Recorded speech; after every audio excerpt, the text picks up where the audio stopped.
So let's go. So Dark Mythos is more than just a game or a tier app. So it's a whole, let me say, a whole dark fantasy ecosystem designed for players, collectors, traders, but also for fantasy fans. So if you enjoy games like Gwent or Hearthstone, appreciate the trading systems of World of Warcraft's auction house, or do you love the customization options in games like Elden Ring? And I'm sure many more I forgot here, but um, then Dark Mythos is really going to feel like your home or your home base. So yeah, the next point is for sure what makes us unique here in this space. So what makes us unique is how we pull together these familiar mechanics here, um, things players already love, and then expand them with blockchain technology. So we have created a dynamic ecosystem where you can trade, customize, and improve your items and cards, and um, really make your achievements stand out with cool cosmetics here. So it is a new twist on a lot of things players love about traditional games, but with the added perks and ownership that our space here, that the Web3 brings. All right, got it. So basically, it's owning cards, but the ownership is, of course, a lot more secure. It's an on-chain and things like that. Absolutely.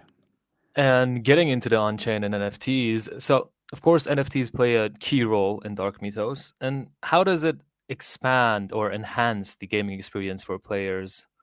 And what unique value do they bring, these NFTs, to the player base compared to the traditional games of this kind? Yeah, so in Dark Mythos, NFTs aren't just collectibles. So they are assets that players own, trade them in our auction house, then with our card assembler, where you can customize your cards with foils, borders, bags, and so on, and even improve over time. So each NFT holds real world value here. So meaning you are not just unlocking a character or an item in the game. So you're actually owning real unique tradable assets that you can modify or also for sure even sell. But what's special here compared to traditional TCGs, um, this level of ownership and personalization really doesn't exist outside of Web3. So in our case, players can tailor their decks and items to their liking, knowing that what they are building isn't just a part of the game. So it's it's actually theirs to keep, trade, or sell, whether within our ecosystem or even on external marketplaces like Magic Z or Figment, and I hope soon many more. All right, all right. Yeah, we hope soon as well. Yeah. And I assume, of course, integrating all of these NFTs and blockchain into the game to Dark Mythos must have been a challenge. Do you mind telling me what were some of these challenges that you potentially faced, and how did you overcome this as a team? Yeah, the biggest challenge for us was actually on the legal side. So we have got a very experienced team in software development, both Web 2 and Web 3, and they've plenty of backgrounds in gaming and marketing. So we were well prepared to handle the technical and the game parts of the project. But the legal landscape was a whole different story. It felt like navigating a jungle. So to tackle that, we assembled a team of seasoned advisors and hired a crypto lawyer with extensive experience. Yeah, at this point, also greetings to Bian. Yeah, thanks for all. But yeah, this gave us the support we needed to get through the legal complexities without compromising on our vision for the game. Yeah, yeah, I totally understand. Most of the time, the common theme of conversation is about compliance and trying to stay compliant, Yes. and you just have to jump through hoops. It's not getting any easier, unfortunately. But yeah, we hope for a better future, I guess. And so, how do you balance the complexity of NFT and blockchain mechanism with accessible and user-friendly gameplay? Because sometimes these can like not be very aligned. And what strategies do you implement to ensure a smooth experience for players overall? Yeah, we wanted to create a system that appeals to really to everyone. So, and not just to the gamers out there. We want also appeals to the collectors and the fantasy fans here. So to make Dark Mythos as accessible as possible, we introduced something called soulbound tokens, in short, SBTs. And these allow us to issue NFTs, especially for the gaming and the item courts, to users who might be new to Web3 space or just want to explore the game before committing financially. So with SBTs, new players can test out Dark Mythos, experience what we have to offer, and dive into gameplay without needing to make an investment right away. So it's been a really effective way to ensure a smooth, welcome experience for all these players out there. All right, that makes sense. So let's talk a little about the security and the actual auditing of your project. So on Yes. our audit of Dark Mythos, when it was completed, it was with a top security score. And what was the initial development team's reaction to our finding? And did any of the critical issue prompt changes to the game? Yeah, so first of all, the audit was incredibly helpful. So giving us actionable insights that let us make the ecosystem even more secure and efficient. So thankfully, none of the findings impacted gameplay directly. But based on the recommendations, we did make a few targeted improvements, like using the checked effects interactions pattern to enhance security, um, like adjusting data parameters to allow more flexibility in badge transfers, and validating the royalty fraction to make sure fees stay within safe limits. So let me say, in overall, it was a very constructive process here that helped us strengthen our security standards without needing to make big changes to the game. All right, that's good to hear. And could you discuss the steps you took in order to address the specific issues from the audit? For example, the potential reentrancy vulnerability in the mint function, because that sometimes happens in projects that are not audited. And how have these adjustments improved the overall security of Dark Mythos? Yes. So our team took the audit very seriously. So especially the reentrancy vulnerability in the mint function. So to address this, we implemented, as I mentioned before here, the checks effects interactions pattern, this, which is a best practice for handling security risks. But basically, we restructured the main function so that all internal updates happen first, and only then does the function interact with external systems. This way, even if someone tries to exploit the function, they can't actually affect the game's state or manipulate its behavior. So by adopting the CEI pattern, we didn't just address the specific reentrancy issue, we also made our code more secure against similar vulnerabilities in the future. Got it. Got it. Sorry. All right. So let's get to the more interesting part. Let's get to the long term vision of Dark Mythos. So, of course, the universe of Dark Mythos is rich in lore and collectibles, but how do you keep to plan to keep players engaged and invested in their collections over time? And are there going to be any events or expansions? Yeah, very good question. So, yeah, we are really committed to creating a living, evolving ecosystem with its own vibrant economy. So, to do this, we have built multiple trading platforms. So, for example, the auction house, the bazaar, and also the black market. So, players can interact, trade, and keep the community lively. So, We will also have regular events for sure, also limited edition collections and expansions that add new stories, card sets, and game mechanics to keep things fresh here. So our crafting and personalization systems also, so yeah, like crafting and the card assembler, yeah, let players make unique items and customize their collections. So like I said also before, yeah, it's absolutely a unique point to all the players out there. So plus we are funding rewards and events through mechanisms like the Cosmic World, which keeps players engaged and invested in the long run. All right. And so, looking forward, what are your goals for Dark Mythos in the next couple of years? And how do you envision the game evolving? Are there going to be any plans for expanding to other blockchains or potentially adding cross chain functionality?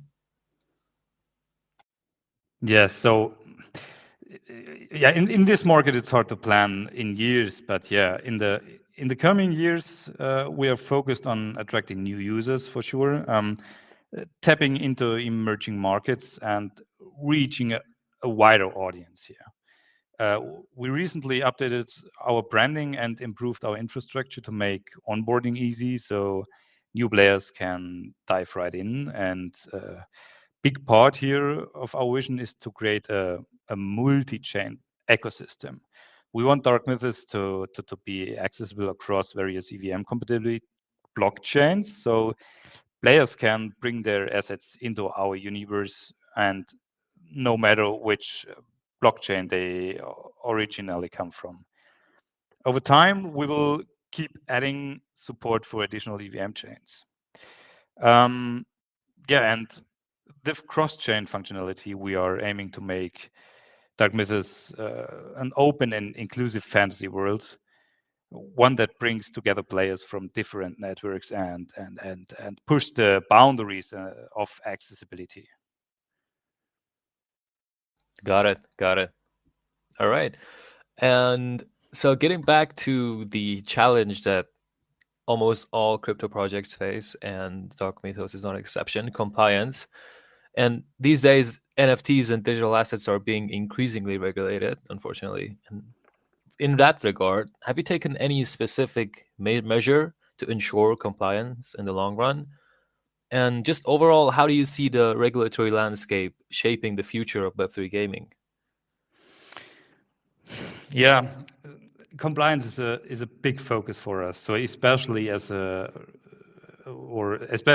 regulations around NFTs and digital assets continue to tighten. So we have implemented the KYC processes in the auction house for transactions involving external cryptocurrencies like USDC or wrapped Ether and also IOTA for sure.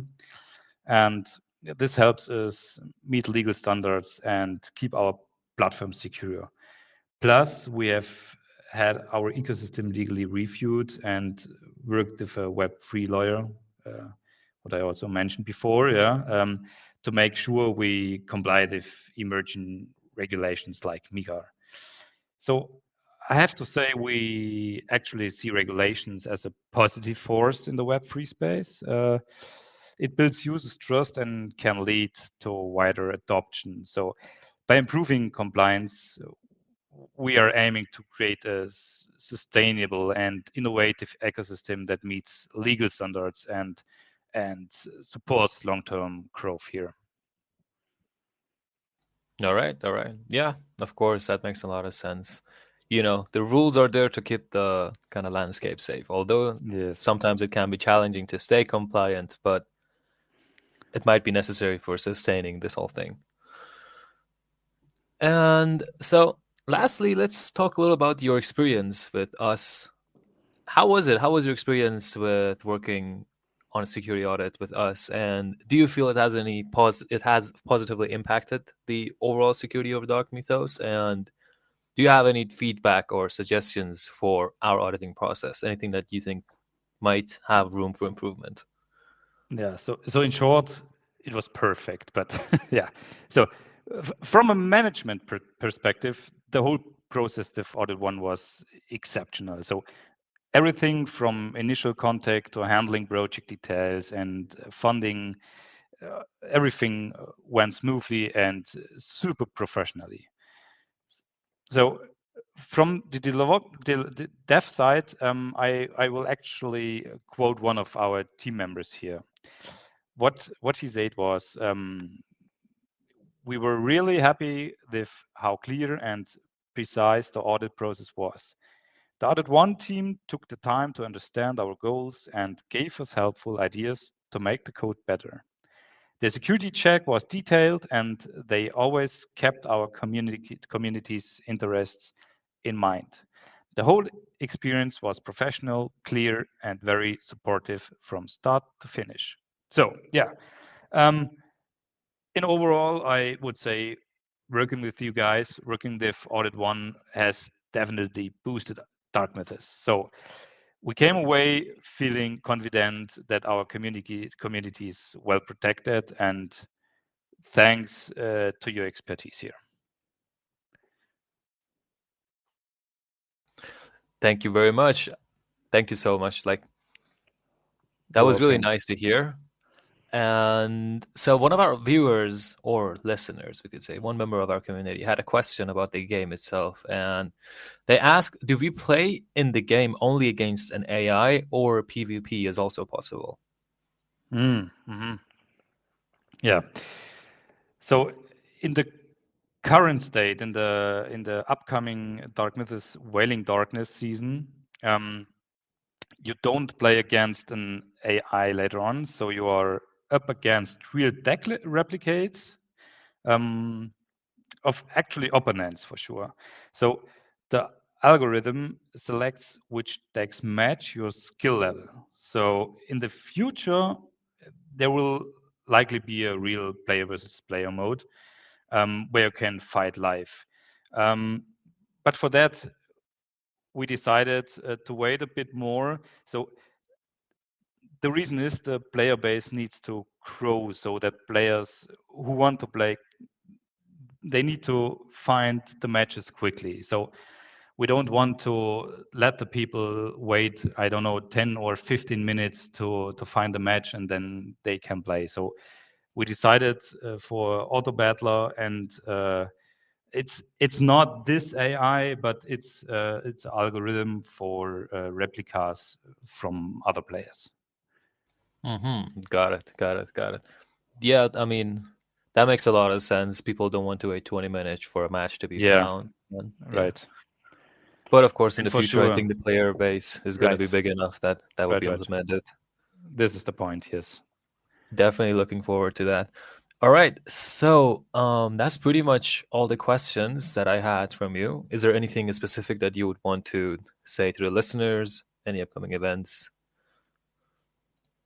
Yeah, nothing special. For sure, to all our supporters out there, big thanks from the whole team here, and yeah, we are super appreciate to be here today, and yeah, just to say thank you to all the supporters out there. All right. Thank you very much. And just one thing that I want to quickly mention, Audit One is also having a Black Friday or end of the year, however you want to